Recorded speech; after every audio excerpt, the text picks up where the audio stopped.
Okay, so in an ideal world, you should get to the end of a film with a sense of satisfaction. It can be a happy ending or leave you keeled over like you've been punched by a stranger wearing his favourite pair of Hulk hands. But sometimes we get a movie ending that is just plain annoying. I'm Ewan, this is What Culture, and with Ellie, Jules, Adam, and Gareth joining me, here are 78 of the most frustrating movie mysteries and endings.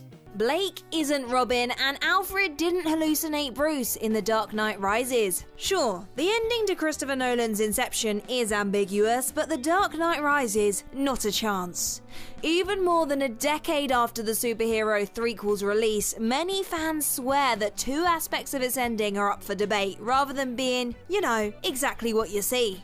First up, there's John Blake, played by Joseph Gordon-Levitt, who, after inheriting the Batman mantle, reveals his legal first name to be Robin. While clearly nothing more than a cheeky wink-wink nod to Batman's legendary comrade, some took this as a suggestion that Blake would become Robin, rather than the movie's very clear indication that he will be the new Batman. And then there's Alfred, played by Michael Caine, who, in the film's final scene, is shown dining in Florence, where he nods towards Bruce, who is revealed to have faked his death and is now settled down with Selena Kyle, played by Anne Hathaway. Some maintain that this was simply a dream or hallucination of Alfred's, but again, nothing in the film even remotely points to anything but Bruce faking his death and finding peace in anonymity. Sean is coming after Jimmy in Mystic River. Clint Eastwood's Oscar-winning masterpiece Mystic River concludes with Jimmy Markham, played by Sean Penn, killing his childhood friend Dave Boyle, played by Tim Robbins, under the vengeance-fueled belief that he murdered his daughter, Katie, played by Emmy Rossum. But as it turns out, Dave didn't kill Katie. She instead died in a prank gone wrong, and so Dave's death was ultimately for nothing. In the final scene, Jimmy's detective friend Sean Devine, played by Kevin Bacon, having realised what Jimmy did, eyeballs him across the street during a parade, before pointing at him with a finger gun motion, while Jimmy effectively shrugs it off. Some believe this scene to be vague about Sean's intentions, that his hand gesture perhaps implies he's letting Jimmy go and won't follow up on his murderous act. Yet, that is very clearly the exact opposite of what's going on. Sean's clearly indicating that he's got Jimmy in his crosshairs and is going to pursue him from this point on. Whether he succeeds or not, of course, is another matter altogether, but this ending is so much simpler than people make it out to be. OJ definitely survived in Nope. Here's another strange one that certain quarters of the internet have really latched onto. Jordan Peele's Nope ends with OJ, played by Daniel Kaluuya, and his sister M, played by Keke Palmer, defeating the alien creature nicknamed Jean Jacket, and, for a moment, M believes her brother didn't survive the encounter, only to see him emerge as the dust settles around Jupiter's claim. This prompted the widely disseminated fan theory that OJ was actually devoured by Jean Jacket during the final clash, and M was simply hallucinating the final scene of her brother. It's a little bit ridiculous really. A random hallucination would feel completely at odds with the rest of the film, and nothing at all in it indicates this shot would be anything but precisely what it is. M seeing that her brother miraculously survived against the odds. Peele himself more or less confirmed as much during interviews after the film's release, saying, "I think I made a film that has a very clear sequence of events as to what happened.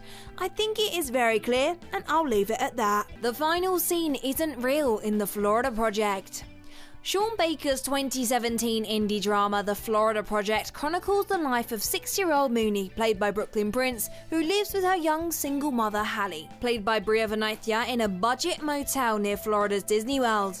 At the film's end, Mooney is about to be taken into foster care due to investigators discovering that her mother performs sex work for money when she runs away to bid her friend Jancy, played by Valeria Cotto, goodbye. At this moment, Jancy grabs her hand and the pair flee to Disney World's Magic Kingdom theme park before Baker cuts to black. Many have questioned whether the final scene is real or not, but looking at everything the movie presents you with, there's not really much room for debate. For one, getting from their motel to the Magic Kingdom would be a treacherous trip of many miles for small children, and more to the point, how would they even be admitted entrance without adults or money? But the most telling thing might well be that when Chauncey grabs Mooney by the hand, Baker abruptly switches from a cinema camera to phone footage, implying a break from reality into something dreamlike. Sadly, Mooney never got to Disney World. This was simply her imagining a better, more carefree existence seconds before she's taken into care and her life changes forever. John Wick dies in John Wick Chapter 4. John Wick Chapter 4 just might play host to the most annoying ending discourse of any film released in the year. The finale sees John, played by Keanu Reeves, be mortally wounded during the climactic duel with Kane, played by Donnie Yen, before asking Winston, played by Ian McShane, to take him home, and then keeling over while thinking of his late wife Helen. The final scene shows Winston and the Bowery King, played by Lawrence Fishburne, at John's grave, and then that's that. John Wick's story is over, right? Except because Hollywood has conditioned audiences to believe that death means nothing and nobody's really dead unless you see their corpse get incinerated, there are of course those who believe that John survived the shooting. The evidence? We didn't see him being buried. His dog looks off into the distance during the final grave scene, and perhaps most plausibly, the movie made enough money that Lionsgate quickly confirmed that a fifth film was in development. Decard isn't a replicant in Blade Runner. Let's kick things off with unquestionably one of the most iconic, ambiguous endings in all of cinema history, Ridley Scott's sci-fi masterpiece, Blade Runner. The film ends with Blade Runner Decard, played by Harrison Ford, being saved by the very replicant he was hired to retire, Roy Batty, played by Rutger Hauer, after which Roy dies. Decard then returns to his apartment to meet his replicant lover, Rachel, played by Sean Young, at which point he picks up an origami unicorn left by Gaff, recalls Gaff, played by Edward James Olmos's words from earlier, "It's too bad she won't live, but then again, who does?" and heads off with Rachel. This ending led audiences to debate whether or not Decard was in fact a replicant himself, with Gaff's unicorn possibly suggesting that he has been able to access Decard's dreams, given that we see him dreaming of a unicorn earlier in the film. Blade Runner 2049 also flatly refused to clear the matter up either way, though it would be so grossly contradictory to the original movie's themes for Decard to be a replicant, given that it is entirely concerned with how humans and replicants are basically one and the same, and the replicants appear to harbour more humanity than Decard does. Though Scott himself maintains that Decard is a replicant, and Harrison Ford recently decided to agree with him. It's easy to invoke the good old death of the author in this case and assert the opposite. Butch and Sundance die in Butch Cassidy and the Sundance Kid.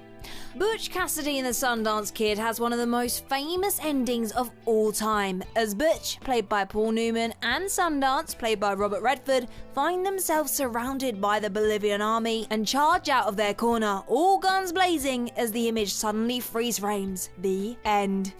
Many have questioned the true meaning of the ending, namely, did Butch and Sundance die during the final shootout or not? So, the pair are surrounded by an army they're impossibly outmatched by, and the closing freeze frame is accompanied by the relentless sound of gunfire. There's only one possibility left when you look at the facts. They were gunned down, and the freeze frame turning sepia-toned afterwards represents them becoming history, both literally and figuratively. As much as we'd all love to believe that they skirted out by the skin of their teeth and actually made it to Australia, both the film and the actual account accepted by most historians point to the outlaws never making it out of the town alive. The storm actually happened in Take Shelter.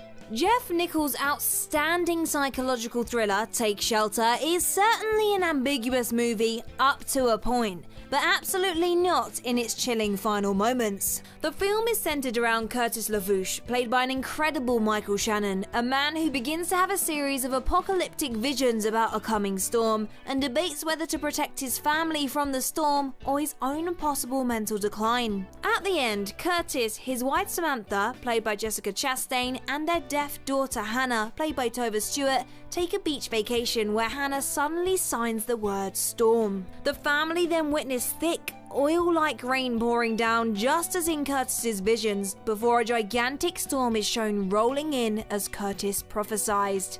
And Samantha whispers, "Okay," just as the scene suddenly cuts to black and the movie ends.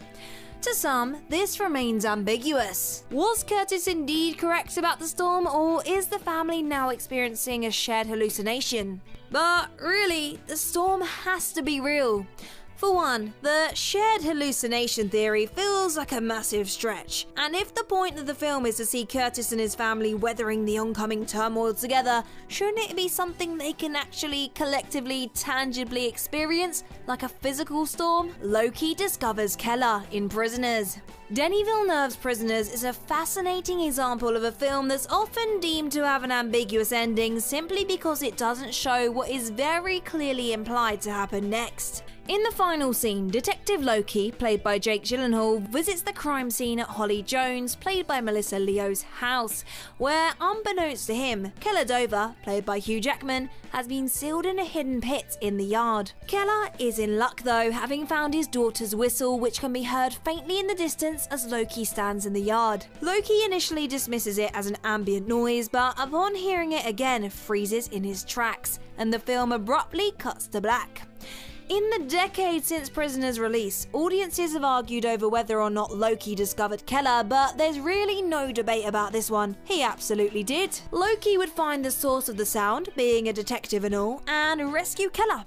This was even backed up by screenwriter Aaron Guzikowski, who confirmed that an extended ending was shot in which Loki discovered Keller, in case the studio wasn't into the more ambiguous ending. Charlie dies in the final scene of The Whale. Because audiences apparently need everything entirely spelled out for them, there's of course been the predictable year-long discourse about whether or not Charlie, played by Brendan Fraser, died at the end of The Whale. In the final scene, Charlie stands up and begins to walk towards his estranged daughter Ellie, played by Sadie Sink, and as they smile at one another, he suddenly begins floating off the ground before becoming engulfed in a brilliant white light. For starters, the man is in the late stages of heart failure and just managed to stand up without assistance, a considerable physical exertion for someone in his condition. He got to finally make peace with his daughter, followed by some of the most bluntly obvious "this person died" imagery imaginable, floating and looking upward into the bright light. If that is not proof enough, the film's editor, Andrew Weisblum, said in its press notes, the power of that final scene is that we know Charlie is facing the end. Immorton Joe still has one remaining son, Mad Max Fury Road. So Mad Max Fury Road ends with the evil cult leader Immorton Joe being killed and his hold over the citizens of the Citadel finally relinquished, as the locals' water supply is made freely available to anyone who needs it.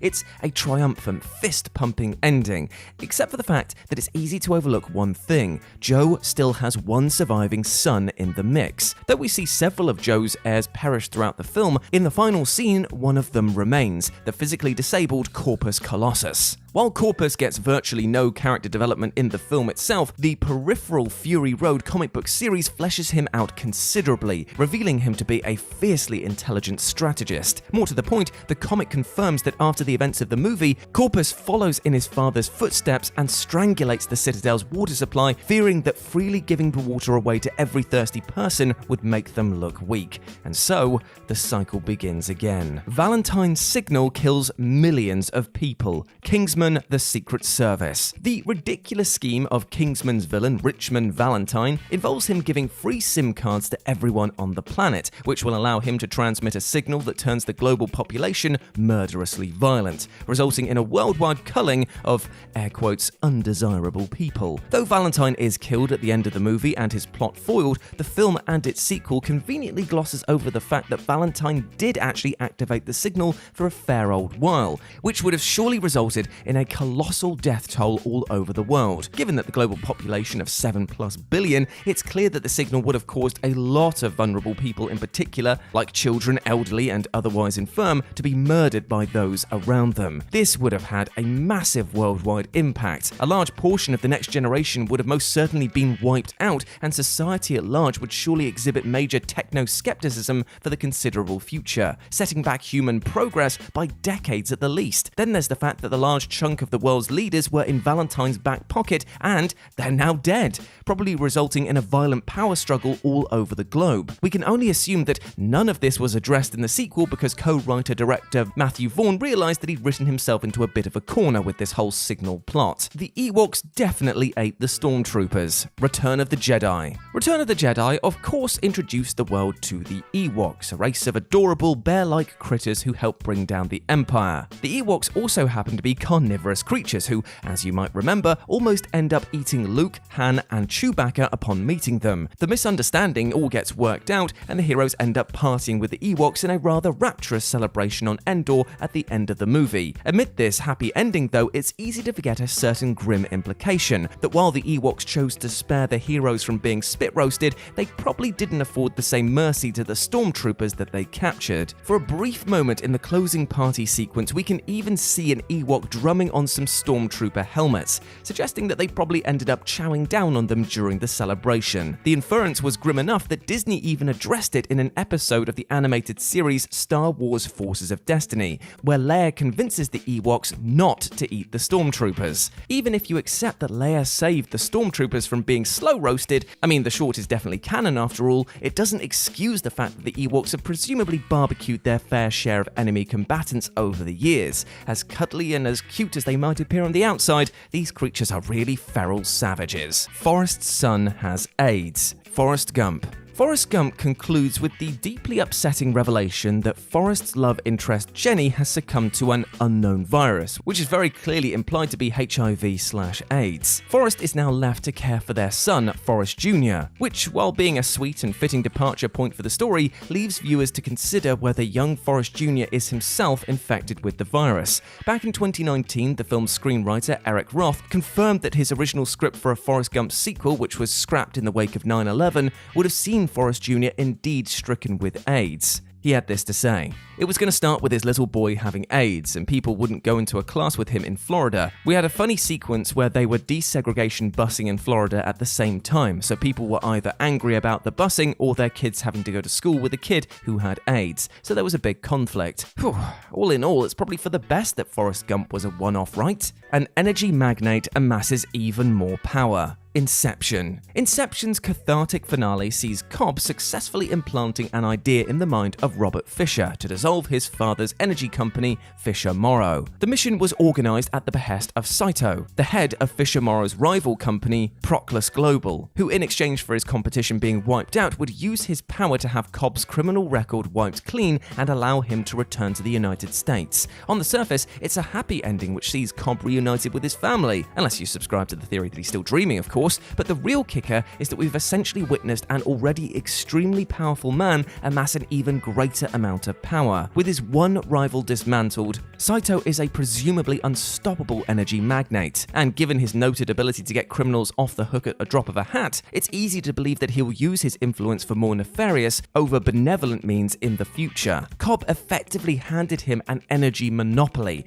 and as history will dictate, giving already powerful men monopolies over anything is a uniformly terrible idea. A serial killer gets away scot-free. Con Air. The legendary action flick Con Air ends with hero Cameron Poe killing Cyrus the Virus and all other escaped convicts either being killed or captured. That is, except for Garland Green, a stoic serial killer who, in the final seconds of the film, is revealed to have escaped and is seen gambling at a Las Vegas casino. While this final stinger is intended to be a fun punchline, it of course totally ignores the fact that Green is a mentally unstable man with 30 murders to his name. Even though the stinger seems to present Green in fairly sane terms, it is a ridiculous assumption to make that a man who has committed so much depravity is in any way fit to return to society. Would it surprise anyone at all if Green committed a massacre at the casino or the general Las Vegas area? His freedom is played for laughs here, but the horror show potential, well, it's very real. Closing the Oasis for 2 days per week will ruin many lives. Ready Player One. So Ready Ready Player One ends with Wade winning ownership of the VR simulation known as the Oasis, which he decides to run with his friends. His most controversial decision is to close the Oasis every Tuesday and Thursday to ensure that people take a break from it and remain present in the real world. At face value, it seems like a very sensible idea,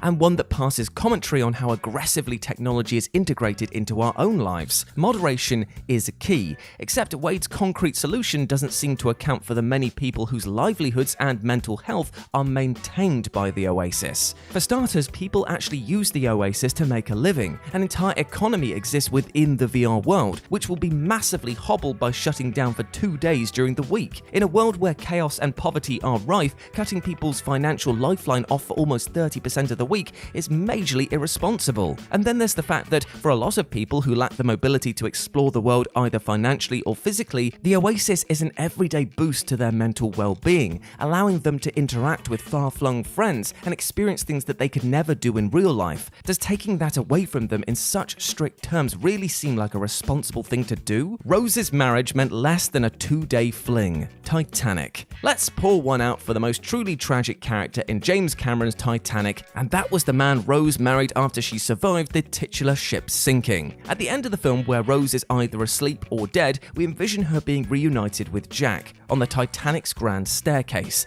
seeming to suggest that despite living for more than 80 years after the Titanic sank, her heart still pined most for a man that she had a 2-day fling with. Considering that Rose married another man, Mr. Calvert, and they had children together, it feels like a pretty bum outcome for the husband, right? Reduced to a footnote to service the film's heart-swelling romantic through line. You can't deny Jack's pivotal role in saving Rose's life, but even so, it's a raw deal for the man with whom she had a life, built a family, and presumably spent decades with. Remy's days are numbered. Ratatouille. Pixar's wonderful Ratatouille wraps up with a deeply heartwarming ending where Linguini and Colette open a new restaurant with the help of their uniquely skilled rat companion Remy. This completely ignores the sad future awaiting the characters though, that because rats have an average lifespan of around 2 years, yet can sometimes live up to 5, Remy unfortunately isn't long for this world. Given that Remy clearly isn't a young rat, it's highly likely that he'll die shortly after the restaurant is opened, which could spell especially disastrous consequences if he and Linguini haven't had the foresight to make preparations for his death by writing Remy's culinary recipes down. You can try and hand-wave this reality by assuming that rats might live a little longer in the Pixar universe,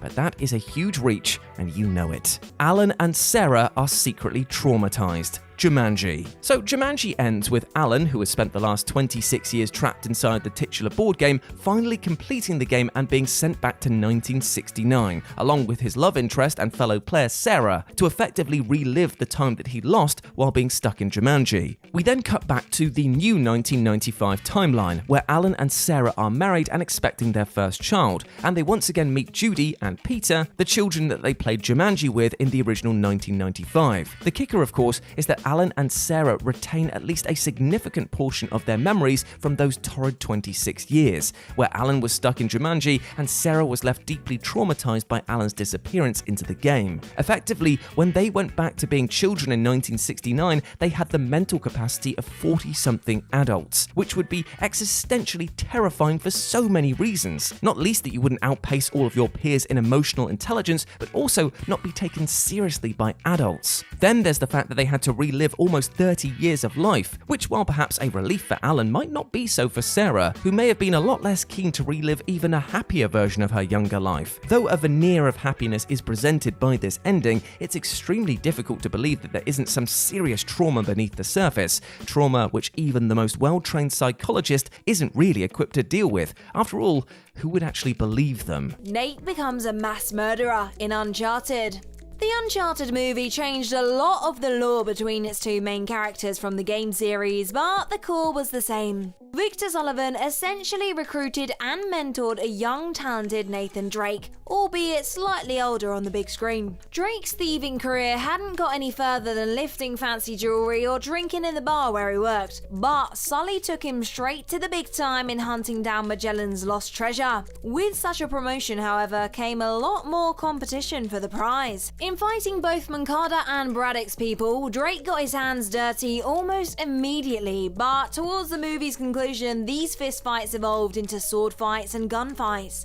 Drake ultimately killed 4 people before the credits rolled, but this is just the beginning of his career with Victor Sullivan. This kill count will only go up from here, and if the game series is anything to go by, which it should be, being an adaptation, Drake will kill a lot more people in the future. This young man just started on his path to becoming a mass murderer. Jesse can never start over in El Camino. 6 years after the epic finale of Breaking Bad, Jesse Pinkman returned with El Camino on Netflix.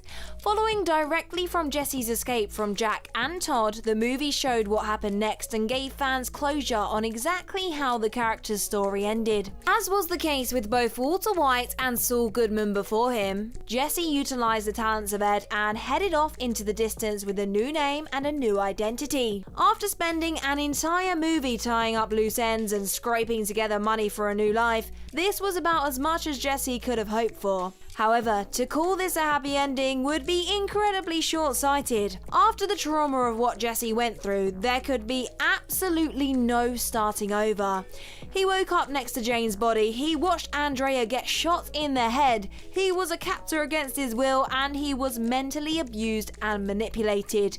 All of which are scars that simply will never heal. No matter where Jesse could have gone, no matter what he chose to go by as his new name, there is no getting rid of the baggage that would make it impossible for him to live a normal life. Mike was killed in Sing. In a movie aimed at kids, about a group of anthropomorphic animals putting on a singing competition, you'd be forgiven for assuming there wouldn't be much in the way of murder involved. However, though it was done off screen and wasn't even addressed afterwards, there is absolutely no doubt that Mike the Mouse was brutally killed by a grizzly bear. Ever since cheating in a game of Cards Against 3 Bears, the leader was after both Mike's blood and the money he planned on winning in the contest. He had tried several times to kill Mike and failed on every one, until the mouse sang his big final number. Even the lyrics of My Way by Frank Sinatra seem to suggest that this was the last song Seth MacFarlane's character would ever sing. The final scene Mike has on screen is driving away from the theatre, only for it to be revealed that the bear was still hanging onto the back of the car. That is, there is nothing else to see and no reason to believe that he didn't finally eat the poor little mouse. At the end of the movie, there's a picture of everyone as they reopen the Moon Theatre, even Pete, who hadn't been in the movie since about halfway through. Not Mike though, and there's a good reason why. 83,871 people killed in Guardians of the Galaxy. James Gunn introduced one of the most fun and joyous entries into the MCU with Guardians of the Galaxy back in 2014. But alongside the goofy hijinks of the team, a talking tree, and Star-Lord not being 100% annoying, there was a much darker side to the movie that is rarely ever referenced. In the final battle between the Guardians and Ronan the Accuser, the titular team were trying to stop Lee Pace's villain from reaching Xander's surface with the Power Stone. They had help from the Nova Corps, but ultimately, their blockade failed. Ronan broke through the barrier made up of Nova Corps pilots and, according to a study of kill counts in different movies, took the lives of over 80,000 people in one foul swoop. Thanos' destruction of Xander off-screen in Infinity War is always thought of more when it comes to the Nova Corps, but the loss at the end of Guardians of the Galaxy would have been devastating. However, the scenes directly following the battle don't really address said deaths. Countless partners were widowed, children left without mothers or fathers, or possibly even both, and yet the focus was on Star-Lord's ship being fixed. Immeasurable damage to the planet in Despicable Me. At the beginning of Despicable Me, when Vector stole the pyramids of Giza, it rendered Gru's efforts to steal the Times Square Jumbotron and the Las Vegas Eiffel Tower redundant. He had been challenged as a villain and decided that he would get back to the top of his game by stealing the moon. After acquiring the shrink ray and battling with his conscience with regards to his new daughters, he shrunk the moon down. Ultimately, it expanded back to its normal size and was returned to its rightful place, but not before the damage would have been done. The sequels ignored the consequences of Gru's actions, as these are fun movies aimed at kids, but there is no denying the villain would have killed countless people. Without the moon's gravitational pull, the Earth's axis would fall completely off kilter, meaning some parts of the world would never see the sun, while others would suffer for months without a sunset.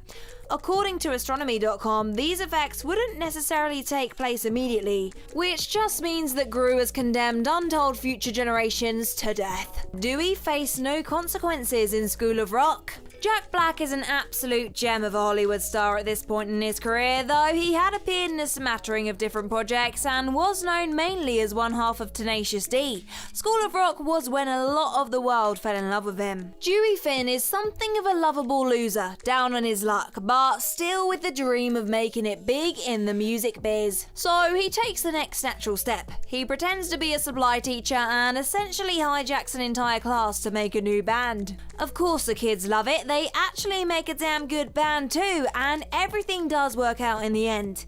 The kids stick with Dewey and form an after-school club, even after all the lies are uncovered. But how exactly would you feel about this if you were a parent? This man has fraudulently infiltrated your children's school, and though he was well-intentioned, what if he wasn't? Why was a complete stranger able to join a school as a teacher with absolutely no background checks? And why, when he was caught, did he face absolutely no consequences? Luca will still be persecuted in Luca. As is the case with any Pixar movie, Luca is an emotional rollercoaster of a story. In this case, the titular sea monster heads to the human world in his human form, makes new friends, and finds new passions that he would never have experienced under the sea. In the small Italian town of Porto Rosso, sea monsters like Luca and Alberto were hunted and persecuted until the day they were truly revealed and accepted. From there, Luca travelled with Giulia to Genoa to a school in a wonderful happy ending for everyone. Except Genoa would not be the same as Porto Rosso for Luca. Sea monsters were a known thing in the small Riviera town, and though they were ultimately accepted in the small community, the same couldn't be said about where he and his friend were going to school. He would still have been forced to hide his true self while getting his education.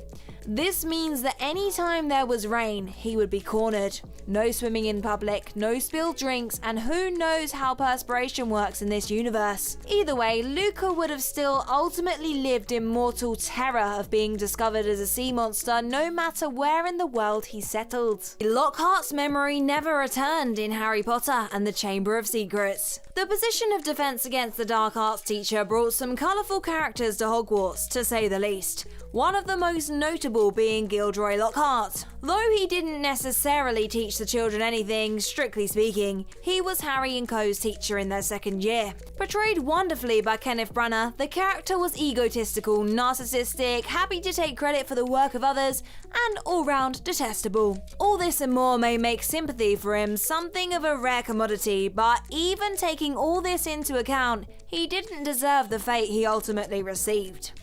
After he tried to hit Harry and Ron with a memory charm, again, not helping with the whole sympathy thing yet, it backfired due to Ron's broken wand. It was his own memory that he wiped, and pretty permanently too. How ironic that the only thing he was genuinely good at was ultimately his own undoing. There is an oft-forgotten post-credit scene at the end of Chamber of Secrets that shows Lockhart never recovered his memory. In the source material, he became a permanent resident of St Mungo's Hospital for magical maladies and injuries after essentially losing his mind.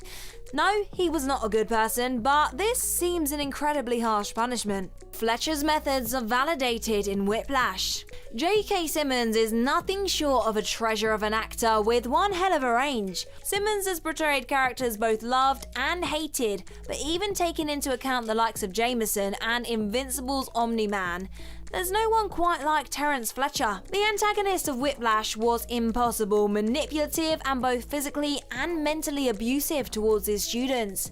He pushed them to the edge and in one case caused such stress and anxiety that the young man took his own life. In spite of testifying against Fletcher, Andrew still played for his teacher and in the final scene of the movie seemed to earn his respect. All Andrew ever wanted was to be a great drummer with a legacy to leave behind, and the movie's finale suggests that he is on the path to this. The biggest issue is that should Andrew Neiman rise to fame in some way as Charlie Parker did under Fletcher's tutelage, it vindicates the teacher's abusive methods. Andrew reached greatness in the final piece of the film, and he simply would not have reached it without Fletcher, and he knows that. Who knows how many more students he'd treat this way in the future. Steve's secret in Avengers Endgame. As the culmination of the entire Marvel Cinematic Universe to date, Avengers Endgame's conclusion meant a lot of different things to a lot of different characters. The closing shot, however, focused on the life of Steve Rogers when he chose to stay in the past to live with Peggy Carter. There are so many potential issues that come with such a movie. Did Captain America really just sit by in this new timeline for the world to fall apart? Did he let slip to his wife that he was from the future? Did he use his knowledge of said future to their own gain? And who knows exactly what happened in this new life for Steve? There is one thing you can be almost certain of, however. Something that Steve surely couldn't have divulged to the woman he spent his entire life with. Hey Peggy, just to let you know, I'm from the future, and not too long after your funeral, I kissed your niece. If he'd been completely honest with Peggy, it seemed highly unlikely that their relationship would have lasted. Surely this is something Steve would have kept to himself, but what a dark secret to keep. Valentines Signal killed millions worldwide. Kingsman, the Secret Service. The villain of the first Kingsman movie, Samuel Jackson's Richmond Valentine, plans to control the world by giving free SIM cards to every human being on Earth. The catch? Well, he can transmit a signal that turns anyone with one of those SIM cards murderously violent, all in an attempt to control overpopulation and prevent global warming. And indeed, Valentine activates the signal for a brief period during the movie's third act, with director Matthew Vaughn briefly showing scenes of chaos unfolding around the world as people suddenly start killing each other. Yet after Valentine is killed at film's end, the masses of human carnage which unfolded while the signal was active are oddly glossed over. It's reasonable to assume that millions of people, especially the young, elderly, and physically vulnerable, would have died in droves, severely impacting the population of the next generation in particular. And this is without even considering that numerous world leaders in Valentine's employ had their heads exploded in the climax, likely creating at least a couple of teeny tiny power vacuums in countries around the world. Coulter hijacked a guy's body. Source code. A surface-level reading of source code's ending says that it's a happy one, at least for protagonist Captain Calder Stevens, played in the film by Jake Gyllenhaal, who we all dearly love. Stevens eventually learns that he was gravely wounded in action and is being kept on life support to test out the experimental past reconstructuring source code tech. At the end of the film, however, one of the officers overseeing the quote-unquote simulation, Captain Goodwin, agrees to terminate his life support after one final trip back into the source code. While the termination seemingly freezes Coulter in time with his love interest Christina, a moment later, the scene unfreezes, revealing that the source code wasn't generating simulations, but actually creating parallel universes? And so Coulter is free to live a full life with Christina in this newly created reality, with a fully functioning body no less. Except it's important to remember that anytime Coulter entered the source code, he was inserted into the body of a school teacher named Sean Fentress, effectively hijacking it. And so, though this outcome is a fortuitous one for Coulter, he's basically stolen the body of another human being, a fact we're slightly reminded of in the film's ending, when Sean's reflection can be seen in front of Coulter.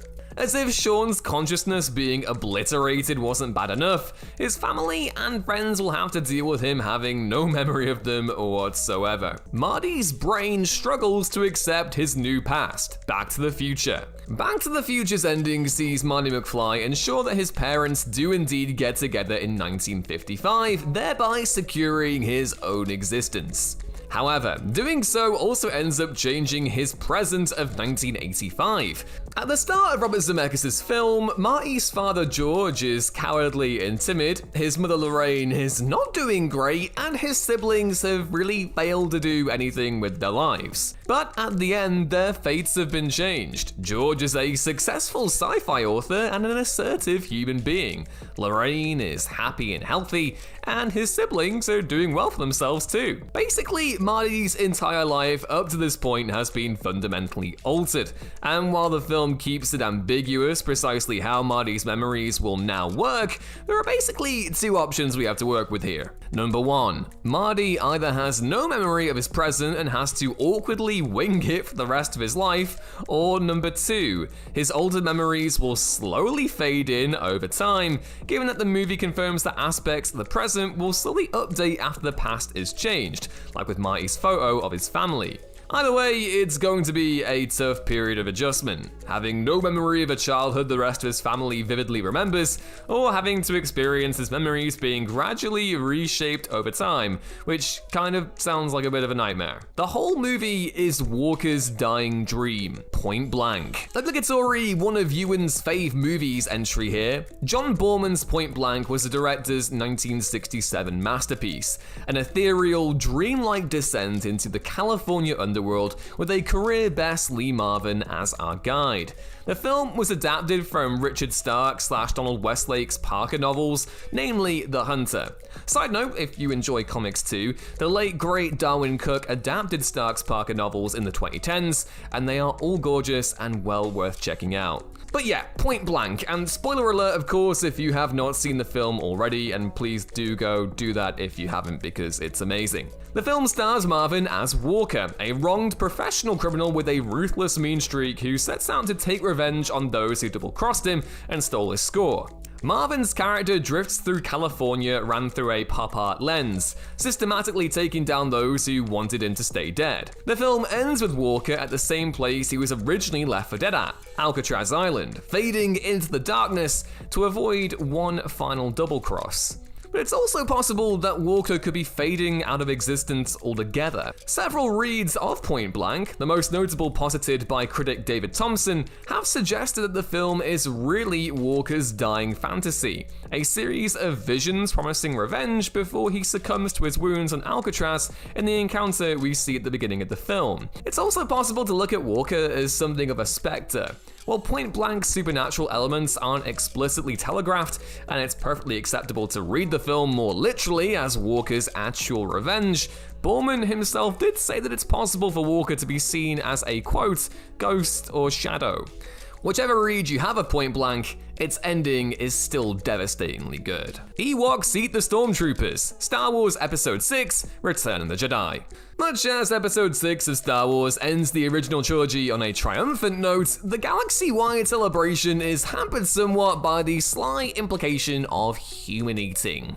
Return of the Jedi introduced fans to the adorable, fuzzy Ewoks, who are nevertheless shown to be carnivorous given that they very nearly end up eating Luke, Han, and Chewbacca upon first crossing paths with them. And while they ultimately all work together to fight the Empire and celebrate it in unison at the end, the Ewoks almost certainly didn't afford the same quarter to the Stormtroopers they captured during the Battle of Endor. But yeah, given that we can even see an Ewok drumming on some Stormtrooper helmets right at the end of the film, it seems pretty cut and dry that they spit roasted and ate their defeated foes. Barry is trapped in the Schumacher-verse, The Flash. The Flash delivers one of the most genuinely surprising WTF endings in recent memory, when Barry Allen seemingly returns to the present, only to meet up with Bruce Wayne and discover that he's not played by Ben Affleck, but by George Clooney. Ooh, what a zinger.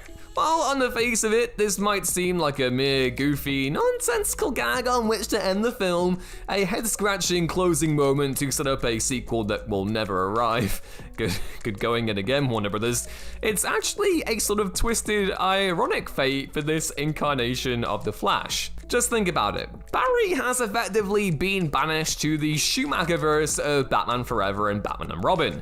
I will go on the record multiple times to defend those movies, but that is not where Barry belongs. His timeline is still balked in short, and he must now presumably annoy yet another incarnation of Batman in a bid to fix what he's broken. Here's hoping that Arnie's Mr. Freeze iced him in like 5 seconds flat. Kong's corpse becomes an attraction. King Kong. No matter which version of King Kong you watch, they typically end with the death of Kong at the hands of the military. And while the story seemingly ends there, Joe DeVito's sequel novel, Kong, King of Skull Island, released shortly before Peter Jackson's 2005 remake, reveals a bleak postscript addendum to Kong's demise. The novel's most disturbing revelation? Well, after Kong was shot by the military and fell to his death, his gigantic corpse was collected and became an exhibit at the Museum of Natural History, with patrons paying top dollar to view his skeleton, posed exotically in combat with a dinosaur. There's a tragic irony to this outcome for Kong, that even in death, the world wasn't done with him. His remains were commodified long after he was gone. Gentrification still wins, batteries not included. You have to give the filmmakers behind Batteries Not Included some credit. Back in 1987, they managed to address the issue of gentrification in a film aimed squarely at kids. The plot centers around an impoverished New York neighborhood where an apartment building and cafe operated by the Rileys is under threat of demolition by nasty property developers. With the Rileys and some of their tenants refusing to move, the developers ramp up their threats until they are visited by mechanical creatures resembling flying saucers dubbed the Fix-Its, which promptly start repairing the run-down building. All the same, an arson attack causes the building to be destroyed near the film's end, before a fleet of the Fix-Its returns and rebuilds the entire apartment block to a better state than ever before. This results in the building being spared by the developers, with the final shot taking place years later and showing the block nestled safely between the developers' new fancy high-rises. Though the cafe is said to benefit from the influx of new people to the area, everything we know about gentrification says this won't be a good thing for the Rileys, their tenants, or really any non-rich person living in the vicinity. The property developments would end up raising the value of the surrounding area enough that it would almost certainly price the Rileys and their tenants out of the area on a long enough timeline. The Rileys would have to pay more property tax, slightly forcing them to raise their tenants' rent, while the cost of everything in the area would also skyrocket, ensuring that affordable living quickly became anything but.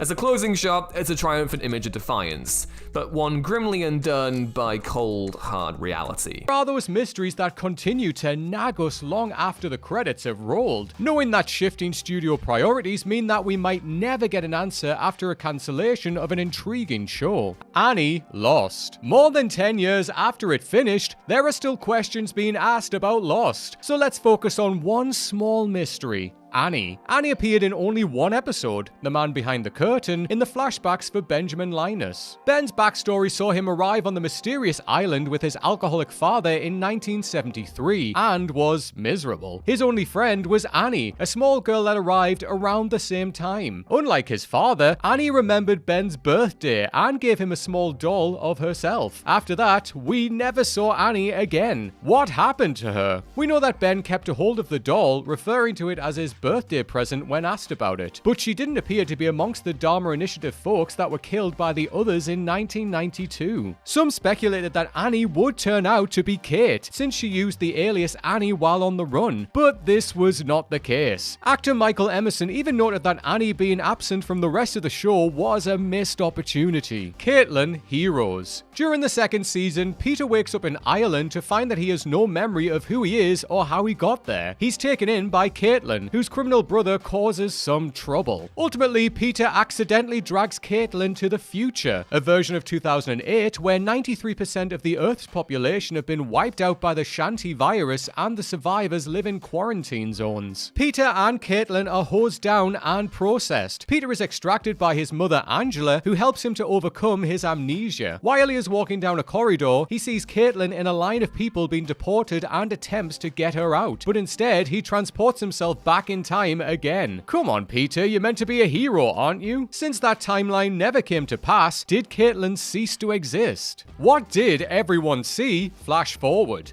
Flash Forward lasted a single season back in 2009 and had an intriguing premise. Everyone in the world at a certain time passed out and saw a vision of themselves 6 months into the future. But what did it mean? Why did it happen? The most fascinating question was what happens when you flip a character's arc on its head. Normally a character's actions should determine their destiny, but what if they're shown their destiny and that defines their actions instead? The show concluded with a huge cliffhanger. After another Flash Forward was just about to hit and everyone tried to prepare. In the last moments, everyone started to see visions of their future again, and that was it. We don't know what everyone saw. We don't know what will ever happen to them because the show wasn't renewed for a second season. Still so much mystery here to have been uncovered. The Baby, Lois and Clark, The New Adventures of Superman. After 4 years, this show was suddenly cancelled with no warning. The very end of the last episode showed the couple, now happily married, finding a baby wrapped in the iconic blanket in their living room with no explanation. Some of the writers put forward after the show had ended that the baby was meant to be Kryptonian royalty sent to Earth for protection. Of course, this simple explanation only begins to scratch the surface when it comes to TV that's based on a huge and ever-expanding comic mythos. Was this baby to be based on any character we know? Could this be Lois and Clark's version of Superboy? Could it be a trick from Lex Luthor? Given that the story had recently explored the inability for Lois and Clark to naturally have children, this was a rather poignant place to end. Who is the baby? The White Light book, the 4400. The 4400 was cancelled abruptly back in 2007, with several plot threads left dangling. But there were other questions that needed answering, including the White Light book. Central to the White Light cult, the book was the scripture of the group and often appeared to be gibberish. Kyle Baldwin manages to decrypt a segment of the text with the help of Isabel Tyler. They discover that the text is in fact a literal list of names, each of whom would survive receiving Promisin, the wonder chemical that gives the 4400 their abilities. The cult believed that when everyone on the list had received the Promisin, God would descend to Earth. This was all well and good for a cult to believe in, but who wrote the list? It had supposedly been around since the 1920s and included people like Tom Baldwin, who hadn't even been born then. Where did it come from? We'll never know. Pretty much everything. Space Above and Beyond. Space Above and Beyond followed the 58th Squadron of the United States Marine Corps Space Aviator Cavalry. Oh, what a mouthful. 58th Squadron, the Wildcats, were out on the front lines against the mostly unseen enemy, the Chigs. Humanity was in the process of colonizing the stars, and the Chigs attacked and destroyed Earth's first extraplanetary colony with no warning. There were a lot of interesting ideas in this show, despite its questionable execution of many of them and sorely lacking budget. Due to low ratings, this show didn't last beyond a single season, leaving almost all of its central questions up in the air. What were the Chigs' actual objectives? Was the Aerotech Corporation aware of the Chig invasion before the rest of humanity? So many questions, absolutely no answers. Bureau 13, Babylon 5. In Season 2 of Babylon 5, there's an episode called Spider in the Web. Within this episode, a prominent campaigner of the liberation of Mars is murdered by a mind-controlled former terrorist with some skin issues around his electrocution hand. Talia Winters, the station's resident telepath, can confirm that this man recalls dying, something that she saw in his mind. Captain Sheridan reveals that he believes that these events have been manipulated by a shadowy group that he thinks is called Bureau 13. And that's it. We never hear about it again. Given that there was already a conspiracy within EarthGov at the time, was Bureau 13 part of that or its own entity? J. Michael Straczynski confirmed that he abandoned the plot due to the name having been used in a role-playing game, Bureau 13 Stalking the Night Fantastic. These days, the rights for Babylon 5 are divided between Warner Brothers and Straczynski, meaning that no amount of hoping for a reboot or continuation will likely materialize. What happened next? V 2009. In 2009, V got a second runaround after the brief attempt in the 1980s. While there were numerous issues with the production as episode orders were cut down while filming, the show managed to look slick and have a loyal fan base. Its abrupt cancellation after its short second season, though, meant that those fans never really got any answers to what was going to happen next. After the fleet of visitors had first shown up on Earth at the beginning of the first season, things started to get dark fast. The fifth column of resistors did their best to expose the seemingly benevolent and beautiful visitors for the reptile species that they actually were. Their efforts seemed to yield some fruit as the season wore on, but the cliffhanger ending left us with another massive fleet of visitors arriving in the orbit of Earth, and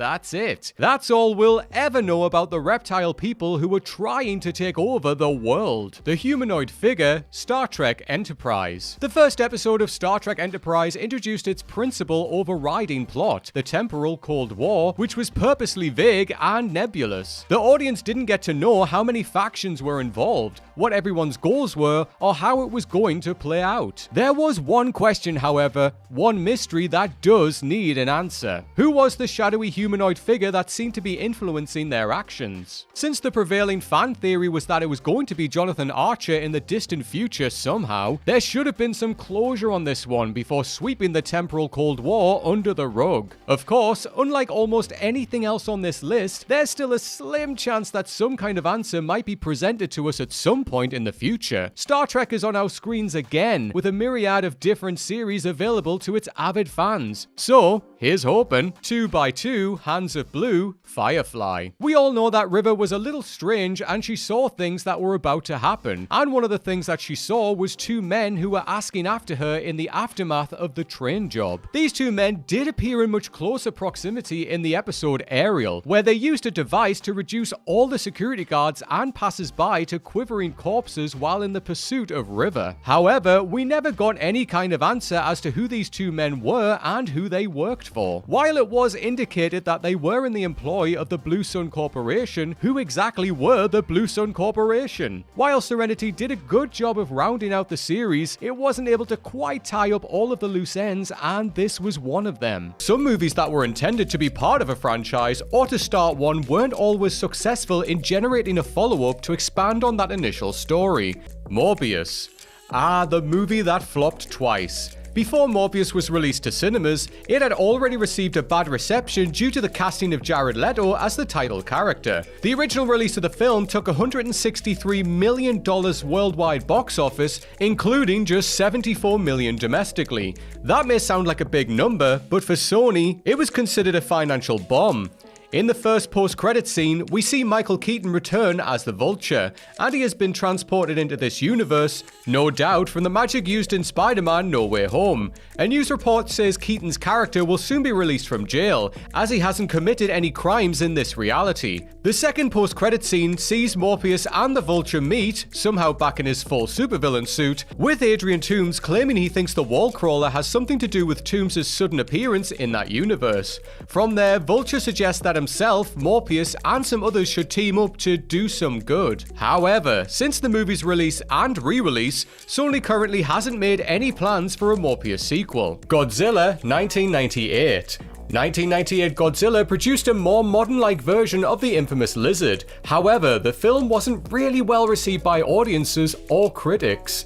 During the final act of the film, we see that there are many eggs beneath New York that would see hundreds of more creatures born to rain havoc among the human race. However, the eggs are ultimately destroyed along with the babies that had already hatched. But one final scene showed that one egg survived, as we see a baby Zilla burst from the egg before the film cuts to black and the credits roll. Undoubtedly, this ending was setting up for a sequel that would never come to be. There were even talks of a trilogy. However, moviegoers were disappointed to find out that the sequel was scrapped, and we were never able to find out what happened with Baby Zilla. The Amazing Spider-Man 2. After the death of Gwen Stacy, it seemed like the end for Andrew Garfield's Spider-Man, but the film's final scene saw Rhino causing havoc throughout New York and Spider-Man finally returning, swinging to the rescue. An end credit scene even teased a Sinister Six storyline, solidifying there would be a third Amazing Spider-Man film. Both Amazing Spider-Man films gained mixed reviews from both critics and fans, but many were still excited to see how the third film would play out. However, Sony and Disney came to an agreement regarding the rights to the beloved character, bringing Spider-Man over to the MCU. This move caused the character to be recast with Tom Holland, cutting the story of the Amazing Spider-Man short. There were also rumors that Andrew Garfield was initially fired from the lead role before the recasting after failing to show up to an event because of an illness. Andrew Garfield would eventually return as the character in Spider-Man No Way Home, with many fans begging Sony to finally make The Amazing Spider-Man 3, Zack Snyder's Justice League. It's clear that Zack Snyder had a vision for the DCEU, but unfortunately, we will never get to see where the story was going to go. The highly anticipated 2017 Justice League film faced many changes when Zack Snyder had to step down as director due to a family tragedy, handing the reins over to Joss Whedon. However, the theatrical version that was released was not Snyder's vision for the film, starting a worldwide campaign #ReleaseTheSnyderCut. Snyder's version is a more faithful version of the comic book story and overall was a better, darker and grittier film that fans enjoyed.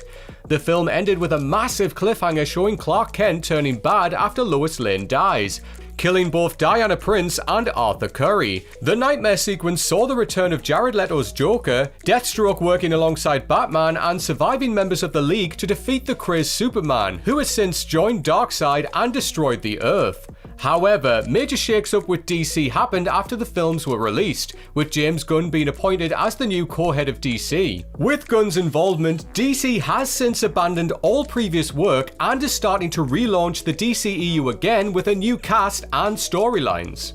Fantastic Four 2015. At this point, Hollywood should stop trying to make adaptations of Fantastic Four altogether.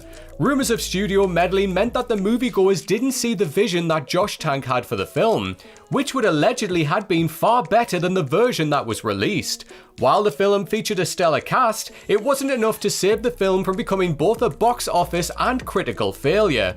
Despite the initial negativity, Fox insisted that they were going to go ahead with a sequel, even setting a release date for 2017.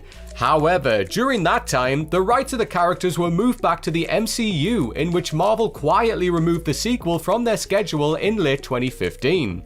With Marvel gaining the rights to the characters, Reed Richards made their Marvel debut featuring in Doctor Strange Multiverse of Madness, Batman and Robin. The fourth installment of the original Batman film series would ultimately be the last for the camp version of the Caped Crusader. Batman and Robin is famous for being terribly bad that it brought the whole franchise to a screeching halt, with George Clooney himself admitting that he thought he had killed the character once and for all. On paper, it seemed like the perfect film, with Uma Thurman as Poison Ivy, Arnold Schwarzenegger as Mr. Freeze, and George Clooney as the Batman. But as we all know, the perfect vision wasn't executed on screen. The final scene shows Batman, Robin, and Batgirl running towards the camera, no doubt setting the scene for a fifth installment with all three characters working together to fight crime. Director Joel Schumacher was hired to direct a fifth movie before Batman and Robin was completed, but after negative reviews and being dubbed one of the worst superhero movies ever made, any future sequels were scrapped. The Last Airbender. The Last Airbender was based off the first season of Nickelodeon's successful TV series Avatar: The Last Airbender. However, the film was left with widespread criticism before its release due to the whitewashing of the characters by casting white actors in East Asian roles. There is no doubt that the whitewashing had something to do with the poor box office result, with Media Action Network for Asian Americans calling for fans to boycott the movie due to the controversy, with the film being named the worst film of 2010 and even one of the worst movies of all time. The Last Airbender was originally envisioned to be the first film of a trilogy, with each film based on the 3 seasons of the show. However, due to the overwhelmingly negative backlash and box office performance, the trilogy was scrapped by the production. The Mummy 2017. When The Mummy was rebooted in 2017 with Tom Cruise playing the lead character, Universal had plans to create a Marvel-style universe called the Dark Universe, which would see the likes of Dracula, Frankenstein, Creature of the Black Lagoon, Wolfman, etc. all in the same universe. However, The Mummy would receive worldwide negative reviews and had a disappointing return in the box office. The Mummy 2 and the rest of the Dark Universe would eventually be cancelled. The Golden Compass. Although The Golden Compass didn't receive rave reviews when it was released, the 2 sequels were still in production to be made. The Golden Compass made a lot of book lovers angry, as the film didn't follow its source material tightly by changing a lot of scenes or cutting out important ones entirely. However, the biggest controversy to come from the film was the film's anti-religious message, which actor Sam Elliott claims the Catholic Church was to blame for the cancellation of the sequel. The Catholic lead for religious and civil rights said that the film was promoting atheism for kids. The Catholic League called for a boycott of the film, but according to New Line Cinema, the sequels were put on hold, not because of the controversy as Sam Elliott believes, but because of the financial concerns during the global recession of 2008 that affected Hollywood and many upcoming productions planned. Lemony Snicket's A Series of Unfortunate Events. When Paramount Pictures released Lemony Snicket's A Series of Unfortunate Events, studio executives had plans for this to be the first of a massive film franchise, hoping to be the same size as Harry Potter. The film was based on the first 3 books in the series, The Bad Beginning, The Reptile Room, and The Wide Window. When released, the film gained positive reviews, with many praising Jim Carrey's performance of Count Olaf. It even won the Academy Award for Best Makeup and was nominated for Best Art Design, Best Costume Design, and Best Original Score. From the success of the film, a sequel was on the way. However, due to delays within the company due to a few corporate shakeups, the 3 lead actors who played the Baudelaire children grew up too much to continue playing children's roles, causing Paramount to scrap the idea of a film series altogether. Since then, Netflix announced their plans in 2014 for a TV show based on the entire novel series. It has become a worldwide success, with Neil Patrick Harris taking on the lead role of Count Olaf. Lee Montgomery, Death Proof. Now, while Death Proof may near universally be accepted to be Quentin Tarantino's worst film, that doesn't mean that it's not a fun slice of B-movie guff that knows exactly what it is. But what it doesn't seem to know is what exactly happens to Lee. Now, the last that we see of this beautiful cheerleader is when she's unwittingly left as collateral with that creep Jasper while her friends take out his 1970 Dodge Challenger for a ride. Now, while Lee's friends mete out bloody revenge against stuntman Mike at the end of the movie, Tarantino never actually bothers to return to Lee. This is especially troubling as Lee's pal Abernathy told Jasper that she was a porn actress, and so the last time that we saw her, she was catching some pretty extremely unsavory looks from the guy. Also, let's remember that Tarantino also cast this actor who plays Jasper as a rapist trucker in Kill Bill, and this type of dual casting has to mean something. And the end result is not going to be a good one. Christoph, Die Hard. Die Hard is such an incredibly tight, well-crafted action movie from start to finish, and yet there's one glaring plot strand that's never really tied up. Well, technically 2. Once Gruber is dealt with, there are 2 terrorists who appear to remain alive, the first being hacker Theo, who is of course knocked out in the underground garage by Argyle in the movie's finale, but then there's another villain that everyone always forgets about, and that's Christoph, a French terrorist who assists Theo while he's busy cracking the vault. Moments before Hans is killed, he can be seen running away and then getting knocked out by John. Now, this hit clearly wasn't forceful enough to kill Christoph, and yet he's never seen again. Now, of course, it's entirely plausible that he's been taken into custody after this, but amidst the carnage of it all, he probably has a not terrible chance of slipping away undiscovered. After all, canvassing 35 floors is no easy feat, especially with the FBI's finest blown to smithereens, and lest we not forget Dwayne T. Robinson calling the shots. So who knows whether Christoph is the only one of the group that got away scot-free. The English Servant, Kingdom of Heaven. Ridley Scott's Kingdom of Heaven is well, let's just say it's a gorgeous mess of a movie, and absolutely is a film that benefits enormously by watching the effortlessly superior director's cut. But even the 3+ hour extended version doesn't explain the sudden, bizarre disappearance of a notable supporting character, the English Sergeant played by Kevin McKidd. The Sergeant is a likeable character, but once they set sail for Jerusalem, he's never seen again. Now, some have suggested that he may have been one of the casualties of the shipwreck during the journey, but it isn't indicated by the movie at all. Now, originally it was planned this way, with the behind-the-scenes feature explaining that a dummy was made of McKidd to use for this express purpose, but this isn't ever shown in the theatrical release, and so it's actually just as easy to say that he never went anywhere. It's a shame as well, because he's a character that deserved a proper send-off. Knowles, The Thing. John Carpenter's sci-fi horror The Thing is a masterpiece through and through, and honestly, it's one of my favourite films, and say it with me kids, of all time! However, while the film ends with the audience asking who the hell is even human as the Antarctic base burns down around the survivors, it does leave you with another question. What the hell happened to Knowles? He literally just disappears from the movie moments before. After Gary is attacked by a thing-infected Blair, we see Nor's head in the same direction, and that's all she wrote. Now, the movie's home video release did reveal, however, that the original plan was to have him be assimilated, yet due to time and budgetary constraints, the scene was never filmed. But weirdly enough though, in the comic and the novelization, he does get an end, blowing himself up and killing himself respectively. But then that means that there's no consistent answer across the movie, book, and illustration. So what actually happened?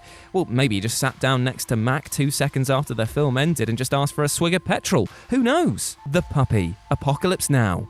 Francis Ford Coppola's war epic Apocalypse Now is a brilliantly thought-provoking film, and one that's left viewers low-key agonizing over the ambiguous fate of one of the beloved central characters for over 40 years.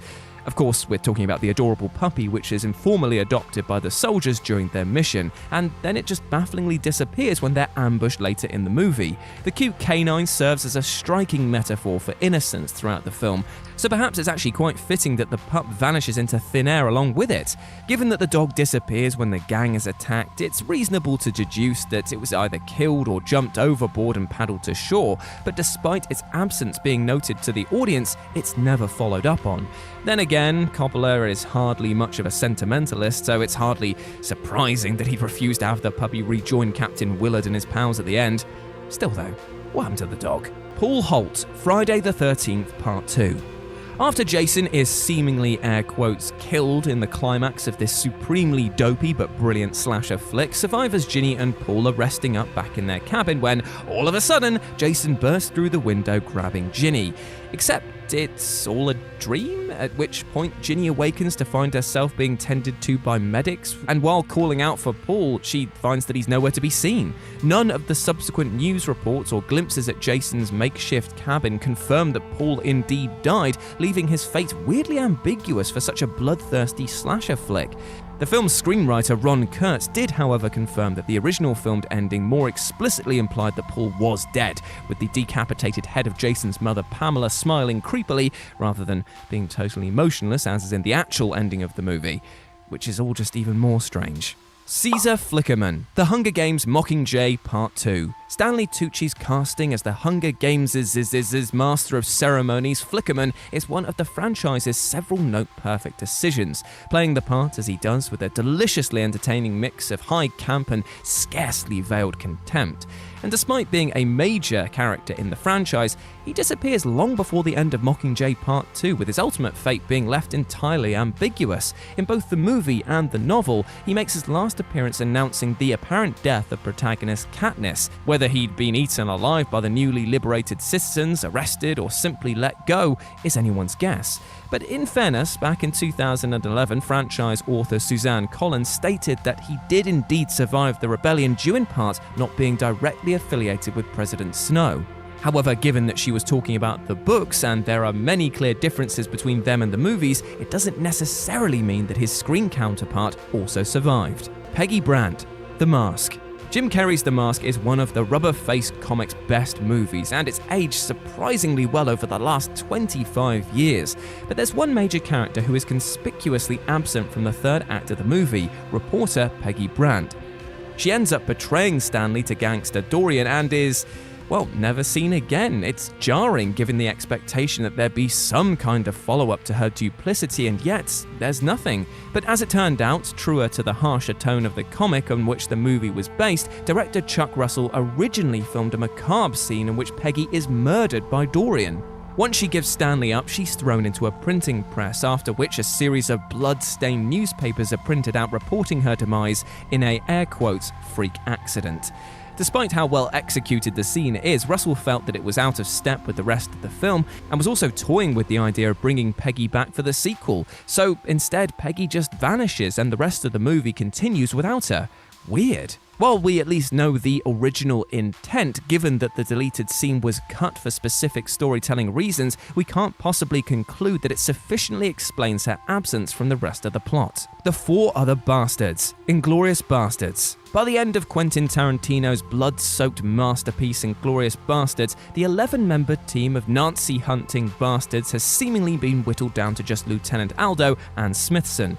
Except, wait a minute, what happened to the 4 other bastards who were neither killed nor seen with the pair in the final scene? The 4 pretty much just disappear from the movie's finale, which, given their potential usefulness in the successful execution of Operation Kino, is just totally bizarre. Tarantino doesn't seem to do anything by accident, but at the same time, it just feels like there's a whole sequence missing where the 4 men just get taken out of commission, right? The Joker, The Dark Knight Rises. So let's be clear here, we all know why the Joker doesn't return in Nolan's trilogy, that being the horrible real-life tragedy that befell Heath Ledger, but within the context of the final movie, it makes no sense why it's never addressed. The implication is that he's still waiting in Arkham Asylum, or worse, that he's free and roaming the streets. Fans of this series have even speculated that he may have taken the cameo role that was ultimately given to Scarecrow in the final film, which would have actually made sense of sorts with him taking the form of a kangaroo court judge. But given that The Dark Knight Rises is centered on a Gotham deprived of its infrastructure by Bane, the Joker's lack of presence is definitely a bit odd narratively speaking, given the likelihood that he would be sprung from Arkham along with everyone else. The film's novelization suggests that he's Arkham's only inmate, although it does also hint at the prospect that he may have also been freed, and we have to remember that it's not canon to the movie universe at all. All things considered, Nolan probably made the shrewdest choice possible under the circumstances, because a recast would have been criminal after all, but it doesn't change the fact that in-universe, the Joker's absence is very strange indeed. How was Jack pictured at the Overlook in 1921, The Shining? There are plenty of iconic and memorable moments throughout Stanley Kubrick's shining effort, but few more so than the final shot in which the camera pans into a picture of the Overlook from 1921, with Jack Nicholson's Jack Torrance front and center. This has been interpreted in many different ways over the years, with audiences trying to explain how a character from the present can show up in a picture from decades earlier. The movie itself never gives a definitive answer, which is what has made it such a deliciously infuriating ending. But one of the most compelling explanations has been that this was confirmation of the hotel absorbing Jack, almost taking over his soul. The actual explanation, however, when compared to this, is a little bit disappointing. Stanley Kubrick himself has reportedly spoken previously about how the picture points to Jack being a reincarnation of a previous caretaker. So that's that then. What happened to Nick Fury's eye? Captain Marvel. One of the greatest MCU mysteries for over 10 years didn't lie beyond the stars. It had to do with Nick Fury's eye. The character's eye patch was legendary, and there was definitely going to be a story behind it. Since 2008, Fury was arguably the MCU's most mysterious character, and with just one line in The Winter Soldier in 2014, Samuel L. Jackson dialed this up to 11. The last time he trusted someone, he lost an eye. Naturally, when Captain Marvel promised to finally answer the question of what happened 5 years later, fans were excited. These same fans were by and large incredibly disappointed by the fact that, although Goose was technically a Flerken, Fury had his eyes scratched by a cat. Underwhelming is a bit of an understatement in this situation. But I've got a question for you. What is the biggest unanswered MCU question in your mind? Let me know in the comment section right down below. What happened to Malcolm? War for the Planet of the Apes. Andy Serkis's Caesar is at the center of the modern-day Planet of the Apes franchise. But each movie in this trilogy so far has featured a different human lead. James Franco's Will essentially kicked off the entire demise of the human race, and was heavily hinted to have been killed by the simian flu virus, while Woody Harrelson's Colonel ultimately killed himself before falling victim to the new version of the disease. However, there was never any on-screen confirmation of what happened to Jason Clarke's Malcolm from Dawn of the Planet of the Apes. This was the man who arguably knew Caesar more than any other human, even Will, and he risked everything to try and work with the apes' leader for a harmonized community. Still, after Caesar promised him war was a-comin', since it had already begun, there was no mention of Malcolm's fate in War of the Planet of the Apes. According to director Matt Reeves, though, there was a version of the script that had Woody Harrelson's character explain that he killed Malcolm for suggesting he tried to create peace with Caesar. Poor guy. Where were Hawkeye and Ant-Man? Avengers Infinity War. Naturally, trailers aren't supposed to give everything away, and aim to encourage potential audiences to go and see the film. Often this is done with unanswered questions. usually purposefully, though not always. Sometimes audiences can take certain things that aren't meant to mean much and make a massive deal out of them. Hence why so many people were so perplexed as to why the Avengers Infinity War trailer left out Clint Barton and Scott Lang entirely. Fans theorized as to what was going on and why they were kept out of the marketing altogether, with some surmising revelations about the characters not dissimilar to Clint's evolution into the Ronin in Endgame. However, the answer to the question was so simple, it was a bit excruciating. Why weren't Hawkeye and Ant-Man in the trailer? Because they just weren't in the movie. Simple as that. What did the monsters look like? Bird Box. Two similar movies in premise released in 2018, and both took the world by storm. In A Quiet Place, the humans couldn't make a noise so as not to attract the wrath of the monsters that now inhabited the planet. Over in Bird Box, the protagonists were not to look at the creatures for fear of being forced to commit suicide. One key difference between these pictures is that John Krasinski showed his monsters on screen in A Quiet Place, whereas the creatures in Bird Box were left entirely to the audience's imagination. However, since Bird Box's release, the design of the monsters that were ultimately never seen has made its way to social media. Yes, the actual image of the creatures wasn't the point, though at least with your imagination the audience can come up with something as terrifying as they like. The actual design though, in the end, for want of a better word, is sadly just a little bit boring. The version of the monster that Sandra Bullock's Mallory saw would have seen a baby-faced beast with a snake-like body, no teeth, and a bulbous head, which is, something. Who won the deciding fight? Rocky II. After being handed the prize fight that was way out of his league, Rocky Balboa captured the hearts of the entire nation in 1976's Rocky. And though he lost to Apollo Creed, he would beat Apollo for the championship fair and square in the rematch. The two went on to become friends and colleagues, as Creed trained Rocky for his rematch against Clubber Lang in Rocky III. However, the big talking point of the third Rocky movie wasn't Mr. T's vicious brawler, it was the deciding fight Rocky had with Creed behind closed doors. The two went to the ring to square off for a third and decisive time, though as the freeze-frame ending would suggest, the victor did not matter. You'd be forgiven for thinking Rocky might have explained this to Adonis when asked about the fight in the first Creed movie, but that sadly wasn't the case. In a very blunt answer to the question Donnie asked, Rocky confirmed that Apollo won. Michael B. Jordan's character even prefaced the question by saying they were basically family, knowing that anyone outside of that bond shouldn't have really known the answer. Maybe he was right. What happened to the Resurrection Stone? Harry Potter and the Deathly Hallows Part 2. Even those who were the most passionate about and devoted to J.K. Rowling's world of Harry Potter can't argue the story doesn't have its fair share of plot holes and unanswered questions. And they aren't just limited to the boy who lived only seeing Thestrals after Cedric's death and not his own mother's. The author has taken to social media to explain away some of these inconsistencies and loose threads. And though the answer hasn't always been the most convincing, at least there has been an answer. It seems, however, that when asked a particular question about the Resurrection Stone, Rowling put in a personal low effort. The stone, 1/3 of the famed Deathly Hallows, was almost forgotten about. It's assumed that Harry kept the invisibility cloak at the end of the story, and in the books he returned the Elder One to Dumbledore's grave, while he snapped it in half in the movie. But what of the stone? For such an important piece of HB lore, it seems that its whereabouts would be something of extreme importance. But when Rowling was asked the question, she simply said she imagined that it was trodden into the ground by a centaur in the Forbidden Forest on their way to the Battle of Hogwarts. How disappointing. What happened to Harriet, the girl with the dragon tattoo? The story of the girl with the dragon tattoo revolves around Mikhail Blomkvist and Lisbeth Salander's hunt for what happened to Harriet Vanger almost 40 years ago. It was painted as a murder mystery, and something of a locked room scenario on a much larger scale. The answer, in the movie at least, was disappointingly simple. Though it came to a similar end as the novel, there were some key differences that unfortunately lessened the intrigue. The movie completely left out Blomkvist's sexual relationship with Cecilia Vanger, Harriet's cousin, and the fact that she was thought to be the mystery person seen in Harriet's window on the day of her disappearance. It was from here that Blomkvist realized it was Anita, not her sister Cecilia, who was involved.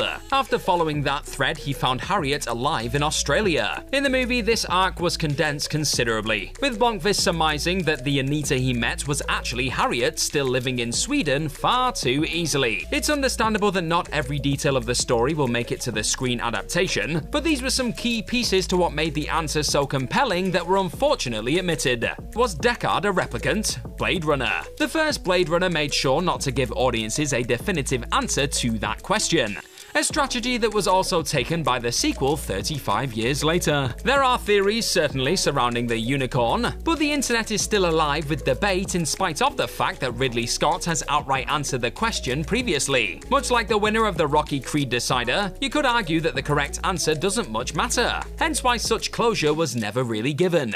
But the truth is that Decard is and always has been a replicant. Sorry folks. The director of Blade Runner has confirmed this, killing the air of mystery that you otherwise just could not buy.